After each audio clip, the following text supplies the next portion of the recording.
Anong mensahe ang kailangan marinig ng mga Leo sa buong buwan ng November 2024? Pwedeng nangyayari na to o mangyayari pa lang. Kung hindi man para sa inyo itong magiging reading, di baka para sa someone na malapit sa inyo o sa someone na kakilala niya mismo.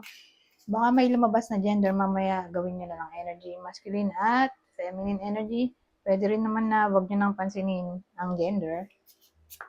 Hindi ko alam kung anong magiging reading. Kung positive ba o negative, depende sa kung anong mapipick up kong energy. Kung hindi man mag-resonate sa inyo to, edi i-adjust nyo na ang video at hanapin nyo to. Kung hindi pa rin, edi dito na. Ito ang last deck.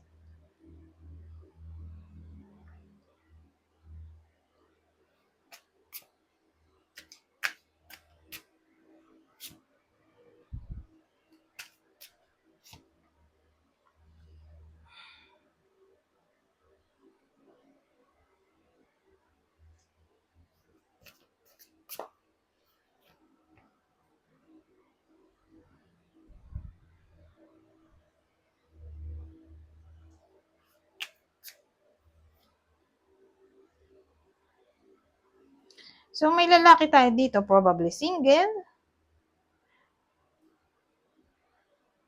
Teka. Ano kaya itong King of Imps natin? Pro of Imps.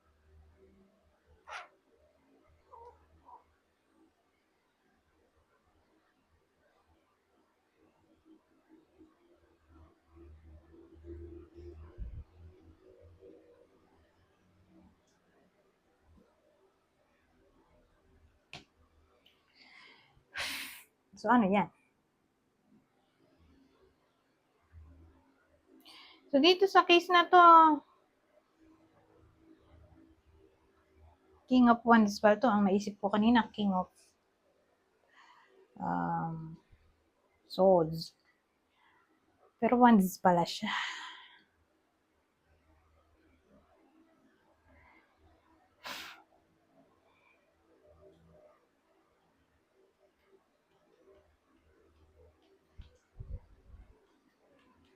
Kasi, ang dating dito, X to eh. Whether kayo mismo to o ito yung puso nyo.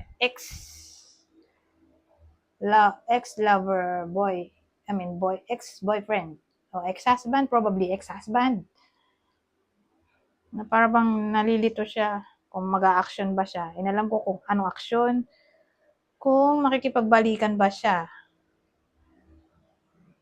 sa kanyang asawa. Kasi probably may anak sila, may pamilya. So, ex-husband to. So, whether kayo to mismo o ito person nyo, hindi natin maasahan ng reconciliation sa madaling salita. Kung ang ex-husband ay may pamilya. Walang reconciliation, sad to say. Kasi ano siya, nalilito dito, kung action ba siya. So, kung iba sa inyo ay nag-expect ng reconciliation, malabo. Pero November lang naman yan.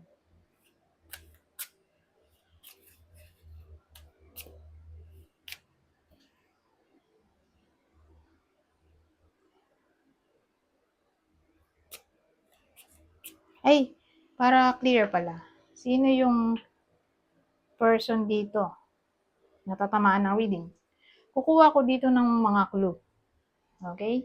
So, kunin nyo lang yung clue na sa tingin nyo ay fit sa sitwasyon nyo. Clue na tatama sa inyo o clue na tatama sa person nyo. Kung ito man na i-reading nyo. Ano ba, tingin nyo, para sa inyo to. So, ito pa yung clue para malaman nyo kung tatama ba sa inyo tong reading o hindi. Ito yung clue. Brunette, edi brown ng buhok.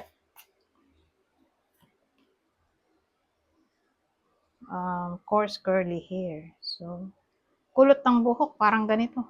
Sobrang kulot. Parang afro.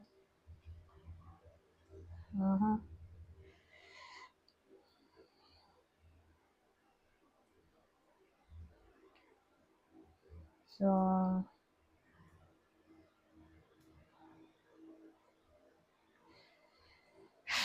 tama ba?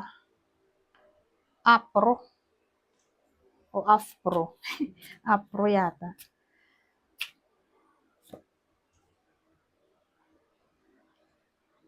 Black o African American?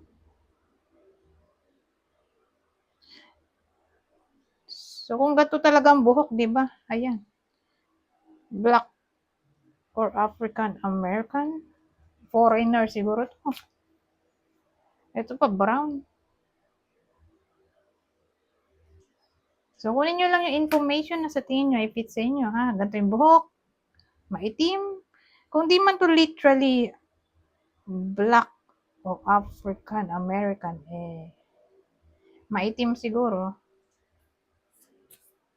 Maitim ang kulay ng balat. Naman na yan.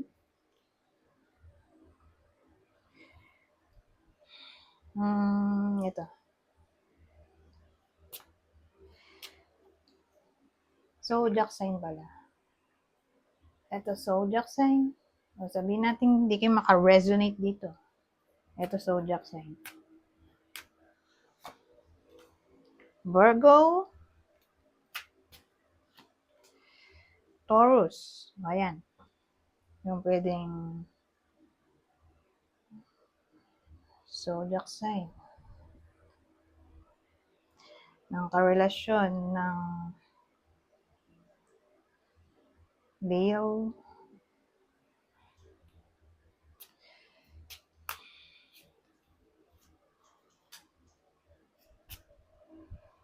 absence. Ano kaya yun? Absence journey.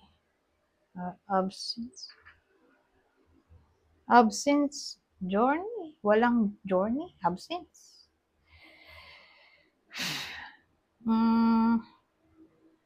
Sabihin natin yung iba sa inyo, palaging umaalis. O mahal nyo sa buhay, laging umaalis. For some reason. So, dahil absence of journey, di mag-i-stay lang yan sa bahay. O pwedeng kayo to, na palaging umaalis nung October, di November, nasa bahay lang madalas. Okay? Mag-i-stay.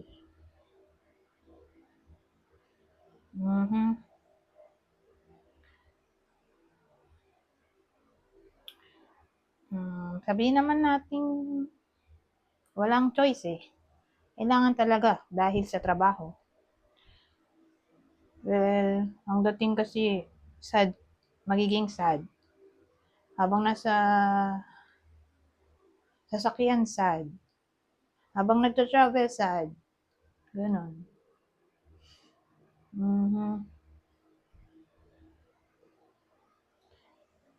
O sabihin natin tungkol to sa traveling in general. Either mapopostpone to, makakancel, o ma-reject yung inyong application. So, sa madaling salita, madi-disappoint yung iba sa inyo for some reason tungkol sa kanilang travel.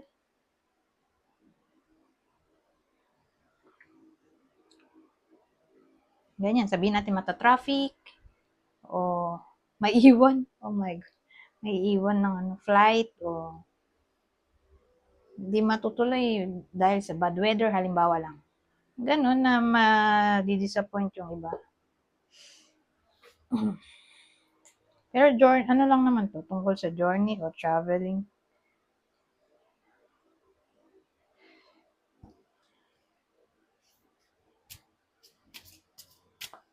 Ito ang last deck. Ano pang ibang masasabi nito? Longevity.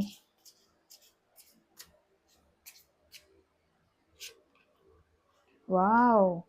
So sa topic ng devotion, depende kung nasaan ang devotion ng iba sa inyo. Parang magtatagal yun eh. O buhay pa rin, sabihin natin relasyon. Eh di walang hiwalayan. Kaya lang, doon sa tarot kanina, hiwalay na sila di ba? So, para to, itong last deck, para to doon sa mga in relationship na sila pa rin. Eh di sila pa rin sa buong November. Walang hiwalayan dahil sa presence ng longevity, mahabang panahon, di ba? Matagal.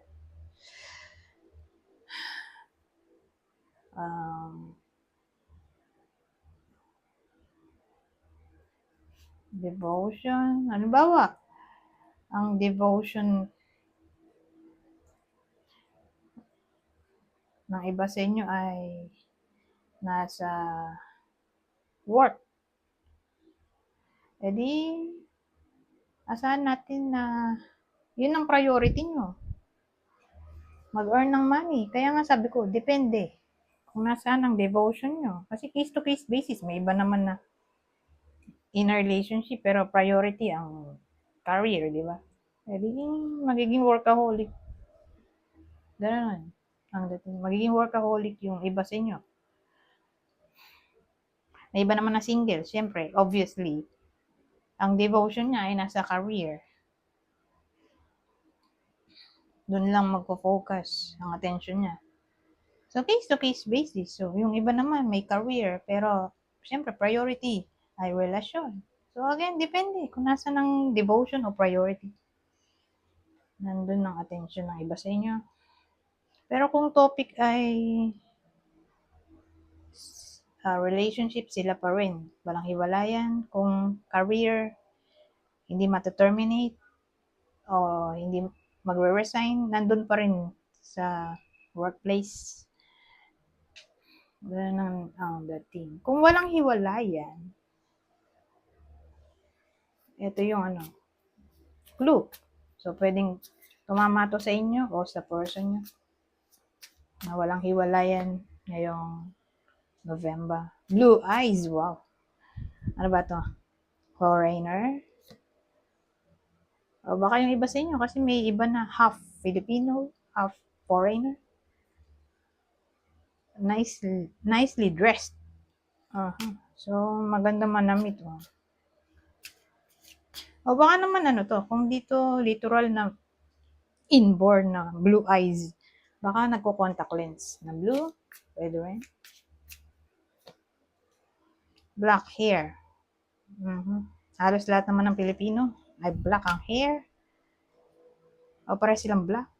May iba kasi na iba kulay ng buhok, nagpakulay.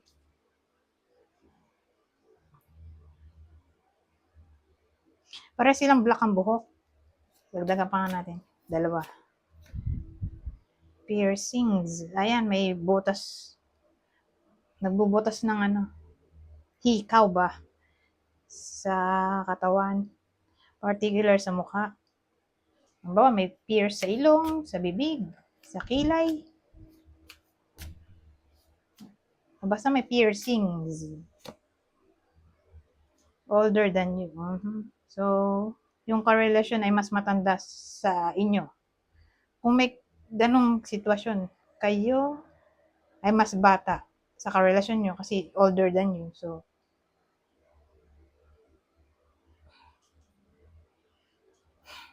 mas matanda sa inyo yung karelasyon. So, doon. Ayan, basta ganun. Sa mga to, yung mga clue na lumabas. Yan yung mga clue. Okay? Na walang hiwalayan. Ngayong November, kung di kayo makarelate dyan sa description, edi dito sa zodiac sign. Gemini, ito yung partner. Aries. Gemini o Aries. O at Aries. Anyways, hanggang dito na lang. Goodbye po na.